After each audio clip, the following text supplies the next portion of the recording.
Welcome to Speaking Holistically, the podcast that explores the power of alternative medicine, natural healing, and homeopathic solutions to help you achieve true wellness. Each week, Dr. Jen and Amy G dive into the world of holistic health, discussing researched, time-tested remedies with expert insights from Dr. Jen, as well as real-life stories from patients to empower you to take charge of your health. So if you're ready to embrace a more natural path to wellness, let's start speaking holistically, because true healing begins from within. Hi, everybody. Welcome to Speaking Holistically. I'm your co-host, Amy G. I'm here with my amazing co-host, Dr. Jen, and we are doing a common health concerns episode on seizures. We are. So more and more people are suffering, and it is truly suffering from seizures. Some of the advice that they're being given is antiquated. Some of their medical professionals are not looking far enough, deep enough into what's causing it. So seizures are not the problem, they're the symptom. And if people could realize that there is an underlying issue causing the seizures, but instead they look like seizures are the issue, and they're not. They're just there because something is missing. Somebody's missing something somewhere, because your neurological system doesn't just seize. It doesn't just do that because, well, we don't know, that sort of a thing. Or we can give you this drug to cover up the symptoms. Well, if you cover up the symptoms, yes, for sure. In some cases, I get that, but you need to still be looking as to why the person is having a seizure, because whatever deficiencies, whatever the underlying issue is, can start creating other problems in the body as well. So there's a couple of things that I deal with and have been for 25 years with seizures, one of which has always been methylated folate, not folic acid, because that is the synthetic form of it, but folate, methylated folate. This was before MTHFR, which is methyl tetrahydrofolate reductase, was isolated and being tested for. So early into practice, I didn't know why certain people could handle folic acid as far as like their pregnancy went, and other people needed a methylated folate, which was, 20 times the expense of folic acid. So I'd have patients come in, they're like, well, can't I just take folic acid? I'm like, you can't, and I don't know why. Because of my diagnostic capabilities and what I did at that time, I was on cutting edge stuff, so I could figure out whether they needed folic acid or folate, methylated folate. And even then, methylation wasn't really talked about. Now most people have heard the term methylation. And really what that means is just a methyl group, which doesn't mean anything to anybody, but basically adding a molecule to act like a chemical, like an off and on switch for various bodily functions. So a lot of times it deals with detoxification, it deals with energy production and neurotransmitter production as well. So instead of just doing regular B vitamins, more and more companies are using methylated B vitamins. Now, there are some people out there with genetics that are methyl sensitive. And I will give a shout out here to Ben Lynch, Dr. Ben Lynch, who I've followed for probably 15, 20 years. And he was really one of the first people who got the information out there. He does have quite a few good supplements that are, one of them is a multi that's methyl free. So it doesn't have methylated folate, it'll have folinic acid in it. It'll have adenylyl and hydroxy, like cobalamin, so B12 that is not methylated, so that some of the people who have more sensitive issues. So if you've ever taken a supplement with a bunch of methylated B vitamins and felt like you were sicker, it could be due to your genetics. So I always check genetics using MaxGen Labs, not very expensive and absolutely worth the money to get an owner's manual to your body, so you're not taking stuff that's actually making you sicker. So with seizures, I've always found some sort of B vitamin deficiency, and most health issues are due to deficiencies. If you clear up the deficiencies of whatever it is, the health symptom goes away. So in this situation, seizures, there's generally some sort of B deficiency, whether it's B6, which the active form is P5P. It could be the methylcobalamin, hydroxycobalamin, or adenosylcobalamin, instead of cyanocobalamin, which is a cyanide molecule attached to the B12, which is what most people are taking. So if you're taking cyanocobalamin, I would get rid of that regardless of what your genetics, if you don't even know what they are, just get rid of it. So B vitamins for sure. Fats are super, super important because your brain is like 60 to 70% cholesterol. So your brain actually stores most of your cholesterol. So when people go on statin drugs, it goes after the highest conglomeration of fats or cholesterol and depletes those. And that's why there's some research shows that there could be a link. And I'm trying to be very diplomatic here, which is hard for me. So looking at that and making sure that, your family members, if they're on a statin, there's certain supplements they need to be taking because the statins deplete other nutrients with it, which then causes another health concern, health issue, health symptoms. So fats are going to be super, super important for people with seizures. The one thing, though, I have found significantly helps and has helped quite a few people is ivermectin. So it is very interesting in how it works, but during COVID, the media programming was stating that, like, you don't want to do a horse dewormer, and it was like, that's not what that is, So there's more to ivermectin than meets the eye, but I have found quite a few people. In fact, I have one patient who's had grand mal seizures, and they are atrocious to watch, but she can't take the seizure medication because she's so sensitive. So she has to try to head it off at the pass and break it in half and take a little bit of a certain pharmaceutical to try to stop it. And even then, it doesn't completely stop it. Otherwise, she can't get out of bed. She can't do anything. She can't think. She can't function. So she started taking low-dose ivermectin. And we always do ivermectin with fat. We always combine it with fat. It tends to be absorbed better. On an empty stomach, generally in the morning, you have to drink a ton of water because ivermectin does have a tendency to dehydrate. So people will say, I feel worse. I'm like, you're not drinking enough water. And then in the evening, we generally will give Spanish black radish, which is from Standard Process. I'm sure you can find other companies, but it's super, super, super high in sulfur. So and not sulfites for the people who are allergic to sulfites and wine and stuff, but sulfur. So sulfur-rich foods actually open the liver detox pathways. So they tend to add the Spanish black radish in the evening or afternoon, drink more water, and lo and behold, within a day and a half, they feel 10 times better. Wow.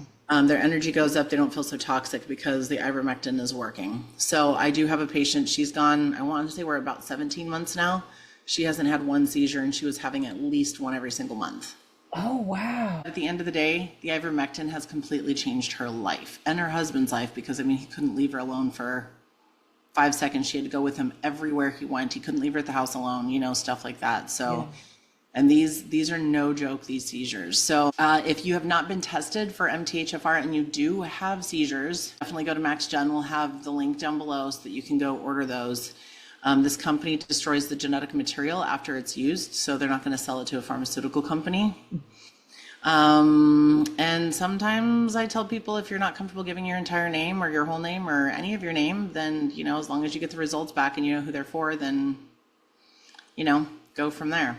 Let me back up a little bit too. And chiropractic helps tremendously as well, just to get the nerves from having that impingement and then improper signals, not non-optimal signals being sent from the brain down the brainstem into the spinal cord and out to those peripheral nerves that innervate all the muscles, organs, glands, everything in the body. So chiropractic can be very, very helpful for that as well. And it's hard to separate everything out because I do so many things. So it seems I get pretty decent results with all of that. But recently there's talk about autism and a pharmaceutical called leucovorin. And really what that is folinic acid. It's a different form of folic acid, which is synthetic, different form of methylated folate, and it's called folinic acid. So it's one of the B vitamins that I actually have in a multi that I formulated, and it can be very, very helpful for people who have seizures as well. They're using it for kids to help them recover from autism. So that's what the talk is. GlaxoSmithKline used to manufacture it. Currently, from my understanding, they don't manufacture it, but they still have the drug capabilities of doing so and may do it again at some point, some sort of authorization. So, you may or may not want to look into a little bit more of that and see if you want to buy some stock, because I have a feeling this is going to be kind of an important pharmaceutical. But for the people who potentially can't get that from their doctors or through their insurance or whatever the situation is, you can get folinic acid, but this pharmaceutical is usually higher doses, and sometimes they do injections of the folinic acid, but you can get them in supplements. My favorite one is, once again, Dr. Ben Lynch from Seeking Health. He has a folinic acid lozenge, so it gets absorbed directly into the bloodstream as opposed to trying to deal with the GI tract, right? To make sure that everything is being absorbed appropriately. So that one lozenge has about 800 micrograms, and I believe the leucovorin has somewhere between 5 and 25 milligrams, depending. You can kind of do your own math, and really with the B vitamins and doing something like that, that's going to open the liver detox pathways, maybe help produce neurotransmitters and stuff like that. If you give a whole bunch at the same time, it can actually make people pretty sick because it suddenly just dumps everything. So it doesn't mean they're getting sicker, but they do have what we would call a Herxheimer's reaction, where the body is detoxing and the body's not ready to do that much detoxing. So I had a guy with Tourette's years ago, at least 20 years ago, and I gave him a bunch of the methylated folate because he was so depleted, and I should have started way slower. And I didn't. I mean, he didn't have any long-term, issues with it or anything like that. But so when he called me and told me what was going on, I was like, okay, let's start back at 1. So we really did decrease it quite a bit and then ramped it up a little bit quicker. And he had no more symptoms of Tourette's. So it's very interesting that this folinic acid with the autism chat is going on right now, but it also deals with a lot of people and their genetics. If these doctors would do these genetic tests to find out what these people actually need and give them the right nutrition, the right form of that nutrition, everything, and get the levels up enough that most of our issues that we have health-wise are because of deficiencies somewhere. So yeah, so you can do that. And once again, Seeking Health, the folinic lozenge, 800 micrograms, start with that. You can go up from there. But I will tell you that the ivermectin has made a gigantic difference, and adding some fat to that as well when you take it. So that is pretty much it as far as the seizures go. I know there's a ton of other things that people can do for seizures, but these are kind of the more straightforward, time-tested things that have worked in my office. Now, I don't prescribe ivermectin. It's a pharmaceutical, so I always tell people that. But in our state, it is over the counter. So anybody can walk into any pharmacist and request ivermectin, and they give it to them. So those are the more free states. Then there's other states. So, and I know California, I think they were charging for 6 tablets of 3 milligrams or 6 milligrams of ivermectin, they were charging $400 right mid-COVID time. So that may have changed at that point. But, where I'm at, I think you can get probably 30 a month supply of basically whatever, 21 milligrams, 16 milligrams, whatever it is, for about $95. Wow. Sometimes more, sometimes less, but at least it's not 6 pills at 6 milligrams, which is 1 capsule for a lot of the people out here, and they're paying $400, or we're paying that out in California. So something to definitely take a look at for people. And if you or your loved ones have seizures, there are answers out there. So just keep looking. Just because your doctor doesn't have it doesn't mean somebody else out there won't have it. Don't accept no, or don't accept we don't know, or don't accept that's all we can do for you, because somebody else can do more for you for sure. Yeah, this is interesting. I have a personal stake in this. I have a couple of family members, one who has had seizures for 20 years, but another who actually had brain surgery to stop their seizures 13 years ago. Did it work? Yeah, it did. Good. So, but, for the other one, the one that's had him for over 20 years now, there's, they've done every kind of scan and everything, and nothing looks off. They can't see anything in the brain that's causing it. They don't understand. And so I think this is good for people who have done all the tests and gone to Mayo and had all the scans and all these things, and the doctor's like, we don't know, like, we don't see anything wrong. Like, then this is a great avenue to explore to stop the seizures, because all they're going to do is prescribe seizure meds, which of course have a whole host of side effects, and a lot of people can't, like the person you mentioned, just can't be on them. And so I love that there is an alternative out there, and it works. Well, and a lot of times too, I always tell people, anytime you take anything, whether it's a supplement, whether it's a pharmaceutical, whether it's whatever, look up the potential side effects. And, I have a patient who I haven't seen in 3-4 years or something like that. And they were just diagnosed with seizures post knee replacement. And now we're looking at it as potentially an issue with the titanium depleting other nutrients. Oh, wow. So because he had his knees replaced, and 6 weeks later, he has his first seizure ever.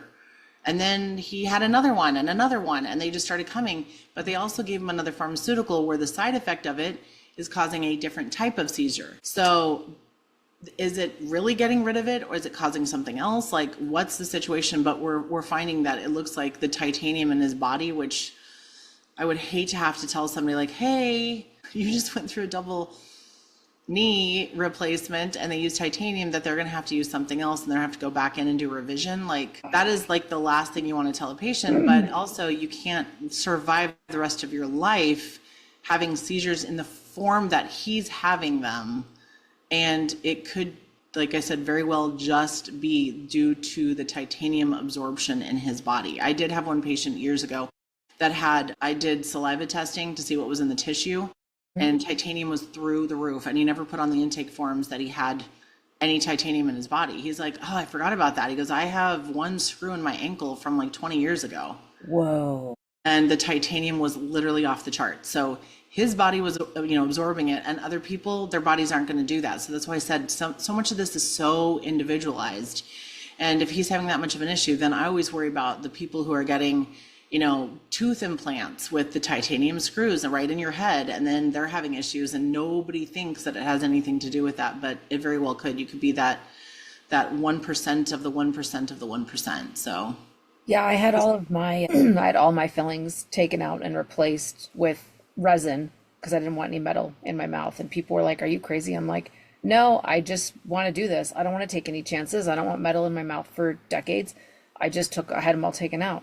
So well, and you can do that with the right biodentist or whatever, but at the end of the day, if you have a prosthetic tooth, if you've had a tooth removed and they put in a post that's titanium and then putting an artificial tooth in, then once again, are you going to go through that again, where then now you have to wait for the bone in the jaw to heal for another 6 months or whatever it is in order to fillings is one thing. do a porcelain post and stuff like that. I always tell people, think outside the box. Like, when was the last time you truly felt healthy? And people will tell you exactly when it was. And then you start going from there forward to try to figure out what changed, what went on, because it may not be one thing. It might be 2 or 3 things. So same thing with seizures. That's a tough one, but that is the symptom. Seizures are the symptom. They are not the problem. So if you're being medicated for the seizures, somebody's missing something somewhere. Absolutely. Well, thank you, Dr. Jen. This was a very educational episode. Again, I have a personal stake in this one for a loved one in my life, so I truly appreciate it. Thanks, everybody, for listening. If you haven't joined our school community before, I'll put the link in the show notes below. You can also follow us on Facebook, Instagram, or subscribe to our YouTube channel. Till next time, everybody. Bye-bye. That wraps up another episode of Speaking Holistically. Thank you for listening. We hope today's conversation gave you new insights and inspiration to take charge of your health. If you enjoyed this episode and want to hear more, be sure and join the Speaking Holistically school community by clicking the link in the show notes. There, you'll get access to daily podcast episodes, weekly live Q&As, educational content, and so much more. You can also connect with us on our Facebook page, follow us on Instagram, and subscribe to our YouTube channel. Until next time, be well, stay curious, and keep speaking holistically.